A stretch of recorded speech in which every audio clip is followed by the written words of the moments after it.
everyone, welcome to yet another episode on Love and Finance. As you already know, it's your girl, Kiki Miami. And today's topic, there might be a lot of buzzwords, but that's why we're here. So the topic for today is financial red flags in relationships. And there are a lot of people that really go into relationship blindfolded. So that thing they say that love is blind. Well, for some people, love is actually blind because you don't get to see these things, and when you venture into this relationship, it leads to marriage, and then we have problems. So joining me on this episode is Mr. Kayode Hassan Balogun. It's so good to have you here. Pleasure. So Mr. Hassan is a personal finance expert, a consultant, and it's so great to have you here. Thank you for having me. All right, so let's just get right into it. There are Sure. a lot of questions about these things. So Yes. this red flag everywhere. So the first question is, why is it important for anyone venturing into a relationship that they know deep down in their hearts, this one is not like we'll tie something on our head, it will actually lead to marriage? What are these financial red flags that people need to look out for before going into this relationship or in marriage? Okay. So thank you for having me. I enjoy these episodes whenever they are uploaded on YouTube. So keep you it hear up. you hear that? View, And, watch, share, and like. Okay. So when it comes to finance and relationship, especially the one that is going to lead to marriage, it's funny that when we start this relationship, the last thing we talk about is the finance, because we are all in love and everything just seems perfect. However, once you realize that you're about to get married to this person or you've fallen in love with this person, at that moment, it's best you start discussing finance. And it all starts with a plan. Okay. You have to be open with each other and have honest conversations like, okay, what's our long-term plan? Where do we see ourselves in 5 years? Where do we see ourselves in 10 years? And just the same way you talk about your favorite artist and you guys decipher an album or whatever, you have to have that kind of conversation when it comes to finance. And the reason is this: you are two separate individuals coming from two different backgrounds, different philosophy. Yes. So it's important that you touch on the subject of money, and it's not going to be one size fits all. So you have to keep an open mind and figure out what are your own strengths and what is his own strengths. That way, everybody can leverage on each other's strength and ensure that you have a very good relationship when you get into marriage, because marriage is no joke. It's not. I can't Coming tell. from someone with over a decade in marriage. Oh, wow. Yeah, so, or close to a Senior, decade. sir. Respect, sir. Thank you, man. All right, so our second question. Now that we already know that, okay, before I venture into this, we need to sit down, talk about money, our finances, long-term goals. And so for the opposite partner now, say for instance me getting married, as for the man now rather, what are the things I need to, so still the flags, what are the flags I need to look out for? So is it that this person, he hides, he keeps secrets about money, or is a spender, it doesn't? So what are those things? So for someone who has no knowledge about these finances, what are the key things they need to look out for? Fantastic question. So before I give you these red flags, disclaimer, you have to put things into context. Okay. So what do I mean by context? Because someone has a red flag doesn't mean you should cut off the relationship. Right? Okay. I will still share stories where some of these red flags that I'll mention, people had it when they were in a relationship, but as the relationship progressed into marriage, they were able to figure it out. And it goes back to the first question, being open with each other, having the conversation, having the plan, identifying each other's strength and weakness. So when you juxtapose that context with the red flags, you will be able to figure out how to move forward. And also you have to ask yourself the most important question. It's not really the red flags. Okay. The most important question is, when you identify the red flags, you, either the man or the woman, you have to ask yourself, can I deal with this red flag? Because the odds are, when you move to person B, person C Worse. might get 2 red flags or 3 red flags. So the idea is in marriage, because you are trying to go into marriage, there's tolerance that has to be there, there's compromise that has to be there. So these red flags, even when I mention it, don't say, my boyfriend or my fiance has this red flag, I'm backing out. Okay. So now, having said that, I want to believe the target audience are our Gen Z, so I'm going to keep this As Gen Z as possible. as Gen Z as possible, or to be very demure, right? I'm mindful, very We'll be considerate. mindful. So I'm only going to give you 5, so that you don't go about stressing yourself on maybe 10 checklists or whatever. So I'm going to dimension it in 5, or in 3 ways rather. Okay. I'll give you red flags that you should check for both men and women. Then there will be red flags for the male, because he is expected to be the head of the family. Right. Then I'll give you another red flag for the female. So It's the support system. exactly, what's the Right. support system? Yeah. So let's start. Number 1, work ethic. Okay. So if you find out that your partner has poor work ethic, that's a red flag. Because, and I'm going to tie it to personal finance principles. Even if you are not born with money, studies have shown that if you have good work ethic and you put in the hours, and you are lucky enough to also find a good industry to perform your trading, over the years, the odds of you becoming successful, whatever form that success takes, is up to you, but successful financially is higher. So no matter how talented you are, no matter how much you believe in God, if there's no work ethic, be it male or female, that's very, very bad, and it's a red flag. Reason being that, also based on personal finance statistics, when it comes to your success in life generally, the major factor that plays into that success is the spouse you marry. So now imagine, it's like there's this meme that you see a man shoving, I don't know, let's say water into a bucket, and maybe the woman is Taking it out somewhere. so that's what will happen eventually. So work ethic, that's the first one. Now, the second one, I would just go, I'll just go not in any particular order. So the second one, I think this is also for unisex, like both male and female. You have to look at their financial habits.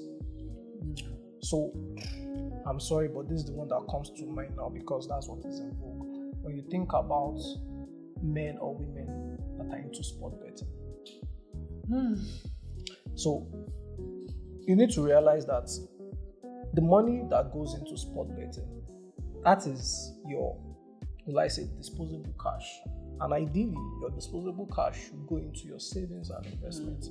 But when you put it into sport betting, where the odds are stacked, heavily stacked against you, those kind of habits, red flag. And a lot of people, especially the men, defend themselves that this sport betting thing is an investment. I'm putting money, I will get more returns, things like that. It's just. So you need to understand that you can't rationale bad financial habits. That's where whoever is trying to defend whatever it is they're saying, you have to tell them, let's be open with each other, let's be truthful to each other. This is wrong. Now, remember the answer I gave you about the entire red flags. It's not a function of, can we come to a compromise? Or you yourself, can I take this? And if I can take this, are we going to set boundaries? How much do you want to put into your... Or even, women, some women, they just love shopping. They just love shopping. There's nothing wrong with shopping, but you have to have a budget. You have to save before you spend, right? So, because you have that as a red flag, you just need to have a conversation about it and kind of put controls into it, limit it. But it is a red flag, financial habits. Or men that are always outside from Thursday till Sunday. Those are red flags, trust me, because financial stages in life, there's time for everything. Right. There's nothing wrong in partying, but if you are doing it consistently, imagine if that same amount that you are spending outside consistently. You're putting it into your savings account, you're putting it into your retirement account, you're putting it into your kids' education trust. Yeah. So Right. this disposable cash, you have to be careful where it's going to. So pay attention to your spouse's financial habits. So that covers for both male and female. Now, going for the male, as a traditional male, it is expected that your man should be a natural provider. Shouldn't be stingy. Now, still Hope you men are hearing. You're not supposed to be stingy. Now, let's put it into proper context. When a man says he loves a woman, three things happen. You profess that love, right? And you provide and you protect. That's the duty of a man, traditionally. Right. I'm sorry for those that are woke, but that is what it should be. You profess, you provide, you protect. So, if you are to provide, it is not always financial. However, you have to be intentional. That's where I'm going. Your spouse or your girlfriend should not have to ask. You see her looking pretty all the time. You see her looking good all the time. Wait till I ask. Come on. Please. However, I have to point this out. It still doesn't determine that because it doesn't do it at that moment. Men are teaching. So we can still point it out because remember, we are factoring in upbringing, personal philosophy. If you never had an example from maybe his parents, right. how do you expect him to do it? Or if he has never been intentional about self-development. However, you have to see that instinct. Every man should have that. He should be a natural provider. So the fourth red flag will be lack of ambition. Or someone that talks the talk but don't walk the walk. So when you are ambitious but you don't back it up with actions, right. Red flag. As you see me, I'm a man with many visions. I will make it. You can't be an investor Sabinus and you're just that's right. doing all this, but you're not backing it up with action. It doesn't work. So men need to be out there. They need to be putting in the work. Even the scriptures back this up. Do you understand? Any man that doesn't work will go in hunger. So it's very important that whoever it is that you want to marry has ambition. Even if you are born into wealth, you must have ambition. It's not negotiable because you don't want to imagine the ripple effect. That's what brings about the society we have today, where we have a lot of single mothers. Now look at the ripple effect of single mothers raising children alone, and look at and then the psychological effects he also even has on the child. Exactly. No father figure. Trust issues. You guys call it toxic traits. All those things comes back to that. Right. A father that I was on TikTok, was it 2 nights ago, and I saw a video of a young girl, less than 16, and she was openly talking about her sexual experiences. I told my wife immediately I saw it, I said, I can guarantee you this child doesn't have a father in her life. So, and it still ties back to ambition because a man, even before he gets married, has a vision of what his offspring should look like. People that are wealthy, there's science to wealth. You'll notice, I don't know why we stopped it and all this wokeness thing, where when you're about to get married, back in the days, your parents will ask you, who is the father? They even who is go the mother? down and to they see. go. Yes, they even send people to spy. Exactly. Right. Exactly. But all these are stopped. And there's a science to that because it tells you or projects what might happen when you get married to that person. So ambition is key. And last but not the least, which is for the ladies, you have to find a woman that is loyal and supportive.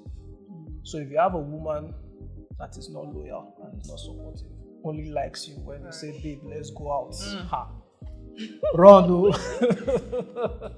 Like Fela will say, run. And the reason is this: just as for the man, when you profess love, you need to provide and protect. That's how you show love. For a woman, the way you show love is loyalty and supportive. So it goes both ways. Insight. Yeah, insight. Deep revelation. So it goes both ways. So I want to believe with this 5, if you can pay attention to this 5, you have a very high odds of getting a very good spouse and hopefully fantastic marriage. Thank you so much for this. This has been insightful. I just learned a lot even just sitting here, and I'm sure you guys will do too. All right, so we're going to go into the real life scenario now. Yeah. So, say for instance, what happens when one partner is a spender and the other is a saver? So now these are 2 different personalities. So I'm the spender and then you're the saver. So if someone discovers that this is what their partner has, or let's say even an instance where they discover that their partner has like a massive debt, how do they go about that? Yeah. So it goes back to the beginning where I said you need to have a plan. Now, mind you, marriage, relationship has its up and down. The idea is to have a goal, to have a vision, a target where you are going. So whatever the obstacle is, so long you are both open to each other, you would be able to see it through. Because trust me, 90% of the time, all through the journey, you are going to be off course. However, once there's communication and openness, you would always have time to reset and still get to your final destination. Now, that being said, once you identify who is the spender and who is the saver, like I said, leverage on each other's strength. Whoever is the saver should be the person in charge of the family finance. Naturally, it's always the woman.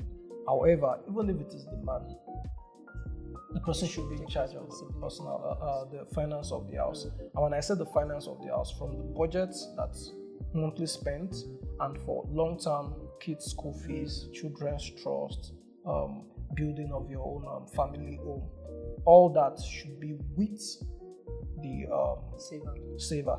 And after that has been done, you need a plan. As far as personal finance is concerned, that plan is the budget. Right. So once you know the expense line of what goes where, after all that has been taken care of, whatever is left,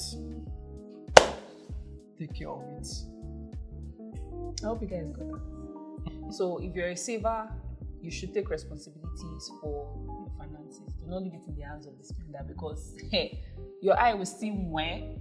Exactly. All right then. So this one now, these people are already married. So they courted, but he or she did not see the signs. Yeah. Until like say a year or a few months after being into marriage. What is expected of this person? So perhaps maybe it's because of my background. You go back to the basics. Still the same framework. There's this adage in this part of Nigeria that says, whenever you wake up, that's your morning. So once you've realized that, babe, sit down, we need to have this talk. You have to just rip the bandage off, because funny enough, you would think infidelity is the reason for majority of breakups. Yeah. Not so. It's actually finance. So there's no sugarcoating it.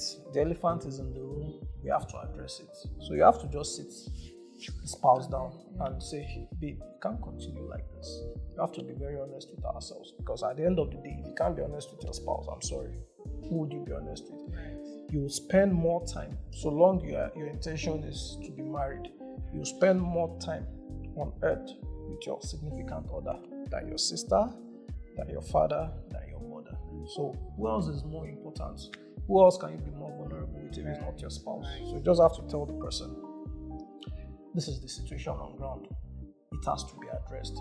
You don't go cold turkey. I beg your pardon. You don't go cold turkey. Like, you have to start now. It will be a gradual process, right. but at least we've identified the problem. Let's figure out the solution by having a plan, and we work towards it. So, and yes, if it's going to be the man that has the problem, understand that men have ego. So presentation matters. So presentation, tone of Exactly, voice, exactly. the timing. So it could be where you've given him one delicious meal like this, you now rub his tummy and Exactly. now bring up the conversation. Perfect. So there's still just a lot people need to learn. Just okay. So this is the most exciting part. Okay. Where we get to answer our listeners' questions, and then due to this particular topic, we had a few questions people wanted you to answer, and I'll read them out. So number one is, what if my partner refuses to talk about money at all? So I've tried my best to bring up the topic, even if it's with style, but this person is just adamant, does not want to talk about money at all. What do I do? So, context again. If you are still in a relationship that is not yet marriage, yeah, you need to really reconsider that part. So, in other words, what he's just trying to say is run. I think reconsider that partner. Run, no. However, if it is marriage, you're already in it. So because of that, it is expected that you should know your significant other by now. So you massage the ego, talk about it over time, explain why we need to get this done. Let him see reason. And the best way to let him see reason is just project the future to him, or project the future to her, like 5 years from now, 10 years from now. Where do you want us to be? I'm going to give you several examples. I think that would be the best way to solve this, or to answer this. Look at Madame Ibukwa Oshika. When her marriage was young, she was a successful entrepreneur. She had her own furniture business, and her husband was in the oil and gas sector, but wasn't doing well. Well, see what happened 10 years after, or 20 years after, when the husband now, let's just say it the way they say it, Ahmad, right? And she said, it's on the internet. She said, how many pieces of furniture can she sell to compete with someone that is earning oil money? So those are the things we need to look at. And once you have your not the checklist, but when you know that the man has ambition, the man has good work ethic, all things being equal, the man will be successful over time. So it's important that once you have this kind of scenario, you be patient with the person. Remember, different upbringing and different philosophy about money. But you need to explain. We can't run from each other, especially when now even comes to having kids, right? When kids enter the equation, it's a total ball game. You are responsible for a life, and this life, you are responsible for that life till you die. Right. No matter how old the person becomes. So because of that, we have to, and it speaks to the society we have today. You have to ensure that you are intentional about the seeds or the rewards that come out of your marriage, and that's the children. And for you to be able to raise well-rounded children, the husband and the wife, they have to be in alliance or in agreement or in sync on how they want to raise the children. So whatever you can use, not manipulate, but whatever logical, reasonable reasons, because men are logical, or if it is the woman, whatever emotional reasons, which is still the child, you can use to make your significant other understand that we need to have this conversation. We have a better odds of succeeding if you work as a team as compared to going individually. Every study in life has shown that so long there's synergy, you have better odds of going as a team than going individually. Yeah. Okay. Then I think just to add, especially for those who are already married, if the man is someone like she said is adamant, so I think there should be like a figure the person respects, who you can, or even like an advisor. So you think that's not... As someone that has been married for over a decade or close to a decade, I can guarantee you only 3 people are involved in your marriage. You, your spouse, and God. Right. So take it to God. Don't discuss your marriage with any other person. How about maybe a therapist? To be honest, in this part of the world, we all know that that's not the norm, and it's quite expensive, right? So that's why it's crucial during the courting stage that you marry your friend. The best thing to do is to still speak to the person. Come on, you guys have signed this contract that you are going to be in it for life, and like I said, you can't hide from each other. The best of you will be seen by your spouse, and the worst of you will not be seen by your spouse. Right. So have that conversation. Rip the bandage off. That is, don't sidestep it. Discuss it head on. But whoever is initiating the discussion should also know that you won't see immediate results. It's a long-term process. When I say long-term, the cost for long-term is patience and perseverance. So you repeat it, you remind it, and over time, if you have a sensible spouse, things should fall into place. All right then. Yeah. So we'll take the second question, and this one says, my spouse is very generous to his family and friends, often lending money without consulting me, and it's starting to affect our savings. How do I bring this up without causing a fight? Rip the band-aid up, say it the right way, right? Presentation matters. And the solution is already in the problem. The root cause is that, the solution is actually in the question. The root cause is that he gives without telling the wife. So, like I said, have a budget. The moment you've given us, now I'm speaking from the wife's perspective, right. The moment you have given us our monthly upkeep and we've done the savings, whatever you do with the rest of the money, all well and good. But fulfill your responsibility to your family first. So there's this conversation I always have with my wife when I'm trying to make her see reasons why we should take a certain decision. I ask her this question. I said, don't you ever wonder why you keep saying my family, my family, my family? When I'm saying my family, I'm talking about our mom, our dad, and our siblings. Has it ever occurred to you that the way that family started was 2 individuals from different backgrounds that chose to become one? So, in essence, for our own family to succeed, we are 2 people from 2 different backgrounds, but we've chosen to start our own family. So, it is now our own family. We are number 1 first. So, once you have that mindset shift, I think it takes care of it. Thank you so much. So this one, I'm laughing because it's taking us back to the conversation we had with sport betting and all. Oh wow, that's a spicy topic. Excuse me, please. So this one says, I just found out my boyfriend has been gambling online. What do I do, please? So the person even added, please, because I think it's a major red flag. Right. It's a major red flag because, like we talked about earlier, that's your disposable cash that could go into something better.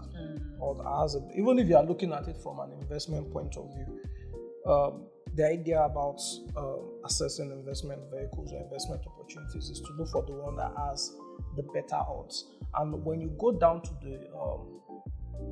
the principle of investing, the idea for investing is not a function of how much I can earn. They call it, I think, it's an inverse way of thinking. First rule is my principal can never be lost. Right. Never be lost. Right? Now, how much can I make on my principal while still maintaining my principal? So when you look at it from that angle, the odds on sport betting is low, very, very low, less than 1%. So the law of sport betting is I put in something little and I get something big. But what are the odds of you getting something big? And when you feel like, oh, this 1,000, this 5,000, this chicken change, right? Look at it over a period of 1 year. Look at it over a period of whatever yardstick you want to use. So if you are not making as much as what you've put in, it doesn't make sense for you to continue. Right. So for this lady, she needs to address her boyfriend from the logical standpoint. If it is a chronic habit and he's open enough to share that, okay, this is a bad habit that I have, then we manage it. What does managing it entail?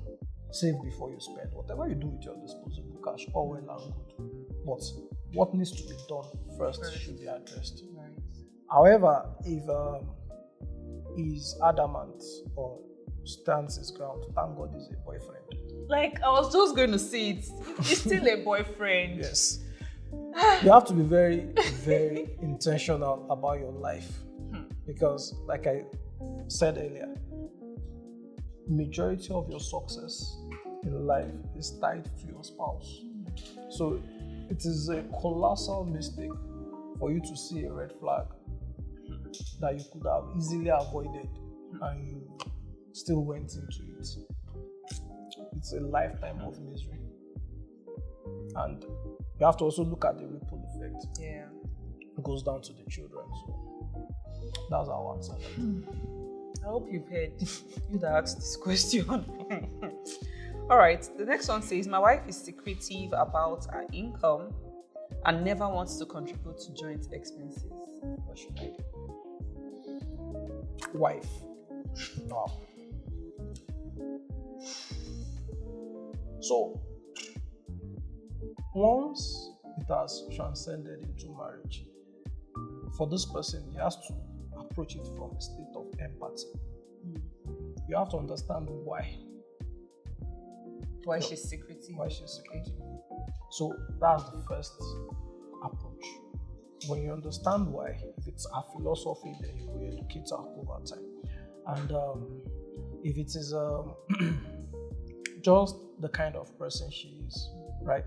So I think she's that kind of person that is, my money is mine, his money is ours, that kind of person.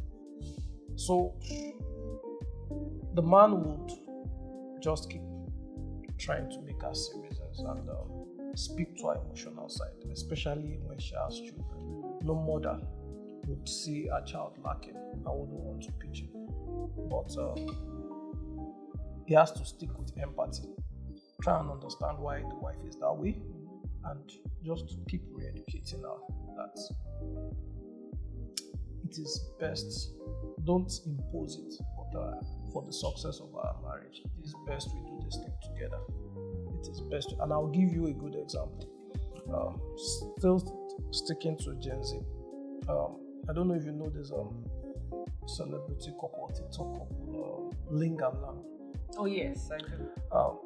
I stumbled on their YouTube channel a while back, and the story is a very beautiful story. Lamb, who is the husband, actually went to US for I think it was into correctional people that go to prison. Let me use that. People that go to prison, he goes to their prisons and try to give them hope and do concerts for them, things like that. So he was invited by an NGO to the US to do something like that too for the correctional facilities over there. So it now happened that the event coordinator was the mother of the wife. And he felt, okay, while I'm in the US as a sharp Nigerian guy, let me do a music video. And I asked the lady to be a video vixen. And eventually they got talking and they fell in love. But mind you, this guy is Nigerian. He really doesn't earn much. He was a civil servant. But the lady, I'm sure perhaps she had seen his work ethic. She had seen that he was ambitious. They got married, flew him to the US. In fact, their marriage, I think they spent less than $500 for the wedding. and they actually moved into their moms, Apartments. the ladies' mom's house, and they started from like ground zero. The guy had no job, didn't have experience and whatnot, but he worked his way up. And if you go check their lifestyle now, those guys are doing extremely well. Good, yeah. I see their videos. Funny They are doing videos. extremely well. Yeah. And this is all in the span of less than 10 years. So, coming back to personal finance, like investment comes with a short-term cost, right? So you have to pay that price. There's no, it's just the law of life, cause and effect. Don't try and reap where you did not sow. To always backfire. Some people call it karma, whatever you want to call it, but there are some things that have been hard programmed into life, like the law of gravity and all those other laws. So the point here is you should always be open and empathetic to your other half's situation. Understand where they are coming from.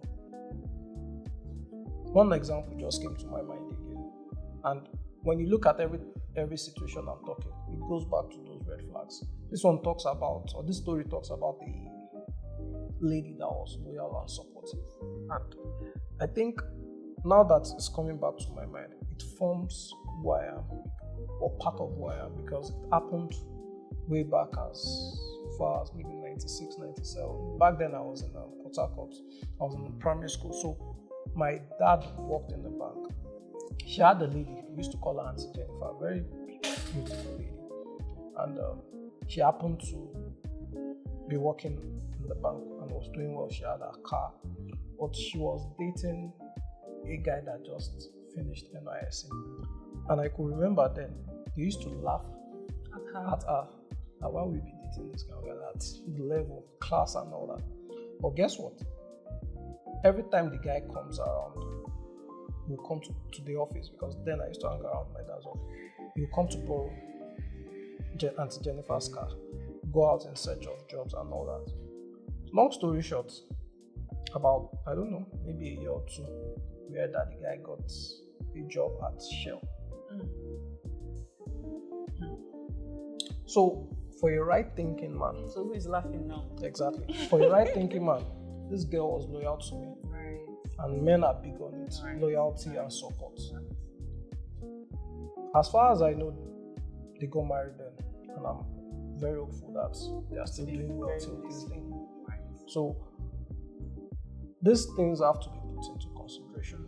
It has to be put into consideration. Meanwhile, there can be the inverse of it. That's why I also said, because it's a red flag, don't just run. Yeah. Have a conversation about it. Another story comes to mind. I had a friend, a female friend, back then when we were 7. No, I was done 7, she was 7. And one day she confided in me that she has 2 guys that not that she's seen one guy. This guy, they are both in NYSC, but the guy was not a natural provider. Okay. The guy doesn't give her anything. I think what even made her sad was that I think it was her birthday, the guy didn't do anything. Then there's another guy that is asking her out. This one has money, is balling and all that. But this other guy, she could already see that the guy is arrogant. But the person that she wants to be with, she's just frustrated that the guy is not providing. So I had to tell her that, well, I wouldn't know what to say, but just talk to him. Know why. And when he spoke to the then boyfriend, he said he was just earning 100K. And the kind of person he is, he has plans for the money. And when he is done saving, upkeep, that there's really nothing left for him. But she should just be patient with him rather, for the time being. At the end of the day, I said, well, it's your decision. Guess what? There's 8 years now.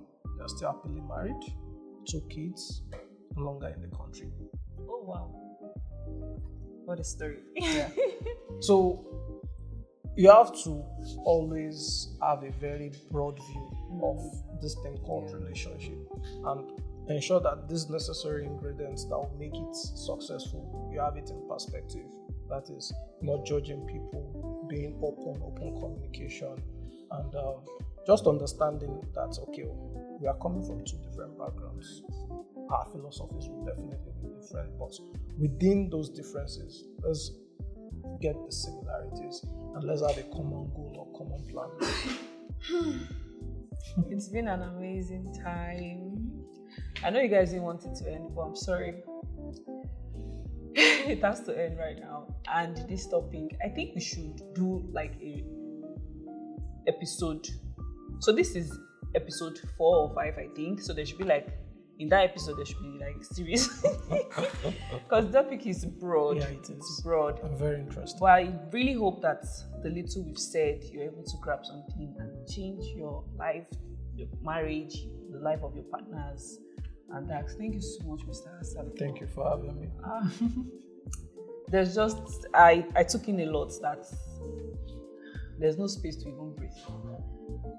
But we have to come to the end of this episode. But before we go, Mr. Hassan, do you have any wow for our audience? So when we say wow, word of wisdom, can you just drop something for them? So the word of wisdom I would like to drop is, ultimately, when it comes to having a spouse, what you really need to look for is someone that has an healthy conscience. You know, there's this cliche of what's my ideal man or ideal woman, and you hear people saying God-fearing. People don't really understand that word. And for me, the way I come to interpret being God-fearing, which also speaks to people that don't even believe in God, is actions that you take in the presence of people or without people present, and you're able to ask yourself, did I do the right thing? And you can, within yourself, ask yourself, this thing that I've done, is it right? Because at the end of the day, as much as we feel there are grays in actions, it's either right or wrong, more often than not. So if you have an healthy conscience, be it a man or a woman, all things being equal, you do well in life. So for a man looking for a spouse or for a woman looking for a spouse, find that person that has an healthy conscience. That will be my wow. Thank you so much for that, sir. So as it's just like you said, find that person that has a healthy conscience. And it's the end. Do not forget to like this video, share to your friends, families, comment. If you have questions, drop, and I'm sure we'll have it sent to him. And if he has to come again just to answer these questions, I'm sure, sir, you'll answer us. Yes, I will. All right, then. So remember to follow us on all our social media platforms. We love to hear from you. Please ask your questions. And until the next episode, it's been Love and Finance. See you. Bye. Bye.